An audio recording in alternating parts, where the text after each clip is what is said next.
right, so along those lines then, just looking at some of my notes here, and the martial arts helped you outside the ring by basically focusing you. Then what would be some of the things now that you got through the martial arts that you would say help you succeed in the mixed martial arts world like you did? Were they instructors, coaches, people? A lot of it was people. You know, I had my brother was an incredible fighter and an incredible mentor to me. You know, I wanted to succeed like he did. And then a lot of it was, you know, the way it was described to me is I was going to school. I was going to learn the art of submission wrestling. And it was described to me that it was a martial art that I had to study and grow in. So I took notes, I wrote books. I mean, I've got volumes and volumes of the information that was necessary, or I thought was necessary, to be the best. And I took it very, very seriously, to the point that nothing else existed in my life. that led to Pancrase? Pancrase, that led to that. When I first started at the Lion's Den and I became accepted into school, I was the youngest boy, and in the traditional system, when you're the young boy, you clean the mats, you take care of the gym, you give everybody a massage, you do everything necessary for everybody else. I was 22 years old. Okay. I was 22 years old. I'd never done martial arts in my life. You know, I walked right into this, thing that became my future, and I woke up every morning. I cooked everybody breakfast. I drove everybody to the gym. I cleaned off the mats so everybody could train. I got everybody warmed up. Everybody beat me up, and then I cleaned the mats in the gym, and I drove everybody home, made them dinner, because that's what the lowest person did. And then I wanted to be better. I wanted to be the best, and I never gave up. When I had the chance to go to Japan, it was more of because I was Ken's brother. I was the unknown factor. So they really brought me there just to see, like, what is it? Yeah, he was competing. He was competing. He was the star. He was the star of the organization. He was the big American bad guy. Mm-hmm. I was just a little brother. No one knew what to expect. No one knew what was going to happen, and no one knew what I could do. And no one knew that I trained that hard. And my first fight, I beat Boss Rutten. I was going to ask you. 10 minutes. The names that were there. Boss Rutten. You had Tiger was there. Vernon Tiger White. Mm-hmm. Masafanaki. That's right. Noro Suzuki. And Shamrock. No doubt, there were some big names there. Guy Metzger was Guy still Metzger running was around. There. Absolutely. Kondo was running Yuki around. Kondo was there. Mm-hmm. And yourself, and you come out on top as King of Pancrase. I came out, the very first fight that I fought was the first King of Pancrase tournament. Okay. So my very first professional match, I was thrown into the Wolves on the biggest tournament there was at the time. Yeah. In the world, because there was no other freestyle fighting or mixed fighting at the time. And I got to the semifinals. And I got to, I did the impossible, and from that moment on, I was a star. You knew. I knew. That was your calling. I knew inside that I had something going for me, and then, it was reinforced because, when I walked out there, people went crazy. Yeah. I did the impossible. I did everything that wasn't supposed to be done, and people just flipped. They loved it. And they really accepted you in Japan. They did. Still very big in Japan. They did. And the old generation really loves and respects the image, because when I went there, the Japanese were my second teachers. Ken taught me, and then I went there. I lived in Japan for 8 weeks. I lived in the dojo.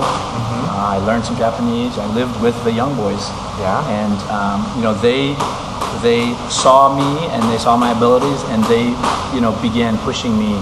The Japanese themselves began moving me up in the ranks, because they believed in me as well. Yeah. And that was big for me. That really got me going. Yeah, that must have been exciting. Those were huge crowds. Those were huge crowds. I mean, and back in the day, very few people knew what we were doing. But they knew that it was cool and that it was real. And that's it. People would come just because it wasn't fake. And it was very new. It was so that mixture. new. It was no the one first knew. time people were mixing things. No one knew. This was before the UFC. This was before Pride, everything. And we would literally, take the call sheet that was the roster and try to figure out the styles from the names, because we didn't know anything about anybody.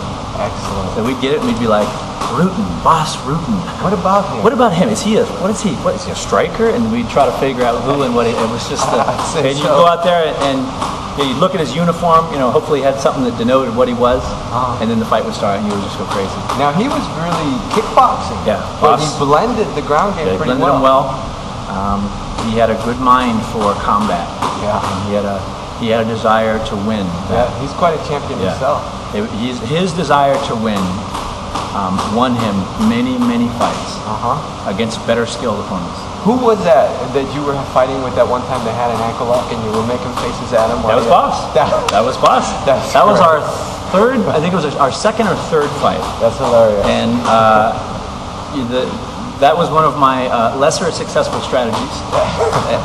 And I didn't train properly for the fight. I didn't have enough time. I had an injury. And that was, I knew that if I made him mad, that he would close his fist and punch me in the head, which at that time was a foul. And I knew that he'd have a point against him. Yeah. And I knew that I could survive the rest of the fight. Did it work? And win it. No, I ended up getting cut and I lost anyways. So that was my strategy. I was like, I'm going to make him so mad. And he did. He hit me, and then he closed his fist and he went, and he punched me in the head. Lost a point, and then I was ahead the whole time. And then I shot and I hit his knee and I split my face right open. And they stopped it. They stopped it, yeah. Yeah, some of those tapes, that's where I first discovered mixed martial arts was through the Pancrase tapes. And I'll never forget, I was like, man, that stuff looks really intense. It was amazing and so cutting edge at the time. Yeah. That, we would get fighters from all over the world that would just to come watch. They wouldn't fight. Yeah, they would just watch because they would be like, "What is this?" And it was so new. How'd you deal with the adrenaline rush? I got a lot of young fighters asking me that. It's like, wow, that energy comes up. How do I channel it? What did you do? Yeah, I wrote it. In the beginning, it was more than I could contain or handle, and I just let it go. And then whatever happened. As I got older and as I learned to control my emotions, my reality, I was able to, alleviate a lot of that before I got in the match. Okay. And most of that anxiety, anxiety is fear, manifesting itself. Everybody's afraid when they go in the ring. If they tell you they're not, they're lying to you. Right. So how do you Everybody's scared. I found in the beginning that I could just push it away, kind of breathing, relaxing. I could move it aside and sort of calm it a little bit. I also found in the beginning that during my training, if I attacked the fear, I'd have less anxiety when I went in the ring. Okay. So my fear is I'm going to get mounted. So I'd start every match with someone mounting me. And I'd start every training session with some guy choking me if that was my fear. Yeah. And I kind of took steps to work through the fears. Most people can't even recognize what they're afraid of. Okay. But I had a couple of fights and I'm like, wow, this is what I'm scared of. And I started addressing it. When I started addressing it, it got a lot better. When I learned to, control my heart rate and my breathing, and control my anxiety through breathing and through a little bit of meditation, I was really able to, not get rid of it, but to